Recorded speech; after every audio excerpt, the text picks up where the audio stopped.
Last year we had a fantastic event on climate change and displacement. This year the topic is digitalization and displacement, and that's of course a super diverse topic from where I come from in the organization, the innovation unit. This represents a really sort of fast-growing, rapidly evolving opportunity space.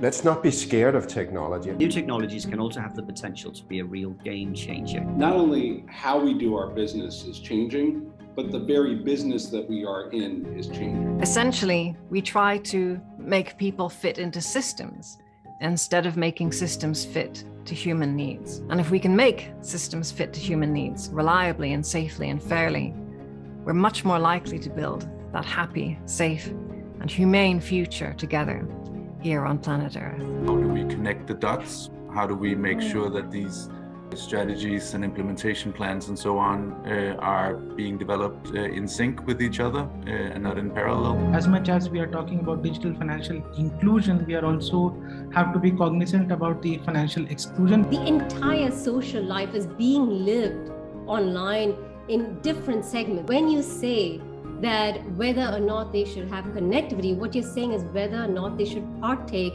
in any kind of access to any institutions in their everyday life. And that's why the digital divide is more than just who do not have a computer.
As patron of DRC, I have had the pleasure to speak with young displaced people, and from my experience you will be impressed when they present throughout the session today their thoughts and ideas on how to empower them through digitalization, creating a better future for this generation.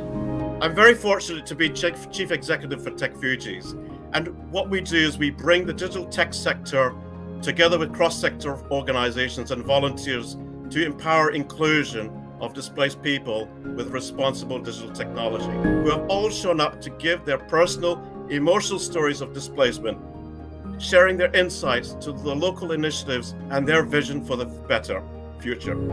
Because I'm in the ground, I interact with the refugees on a daily basis. I know their problems which are affecting them. And I believe that refugees need to be inspired.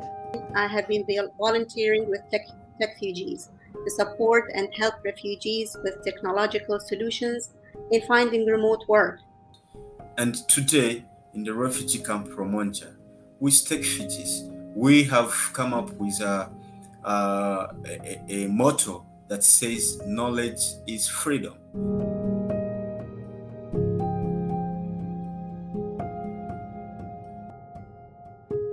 Real diversity comes from people who are truly different, and this cognitive diversity is then the refugee population. Awareness and literacy, and those two things to me are very intimately connected. So the people that we're collecting the data from or collecting the data about, do they understand why we're collecting the data?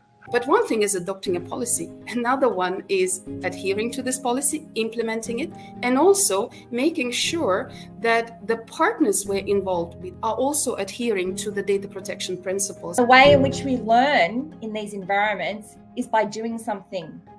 It's by taking an action, learning, pivoting, and iterating. Digital literacy, it's an aspect which is supposed to be done to everyone, whereby you're supposed to listen mainly for the beneficiaries. Let's listen to the community. What is their needs? Are we able to customize and be able to contextualize the systems which you're using so that they can fit the need of the beneficiaries? The interconnectedness of so many different pieces that are required to make connectivity not just about access to the network, but about the meaningful use that translates into real value for individuals and for economies. Det globale event, vi startede sidste år. Vi synes som organisationer, der skal vi kunne rumme og holde et globalt event om et område, vi gerne vil innovere på. Og der inviterer vi alle mulige ind i det innovationsspace og have sådan en samtale i virkeligheden og en eksplorativ arbejdsdag. That, you know, in the old days you might have refugees or migration for a variety of different reasons. I think what we increasingly will be facing is migration issues coming because people do not have an opportunity in a digital economy. And I think that is really a shared responsibility that we have to invest much more in. The opportunity is that there are really powerful technologies that can be incredibly enabling. However, those technologies shift power, and that power shift will leave certain groups behind. The things that we normally use to manage power in our societies are institutions, regulatory frameworks, formal institutions, habits, norms, and customs. And those are things that need to update because of the new potentials of these technologies. If we're to make progress, we need to stop talking about doing AAP. This is not about technical skills. It's about actually being accountable.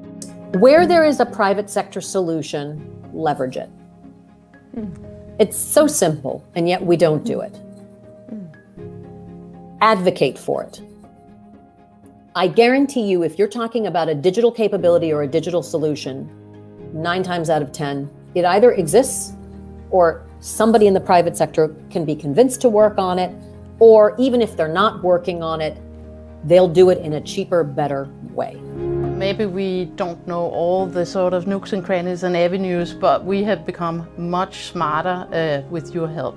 So for sure I can say DRC is committed to keep this community alive.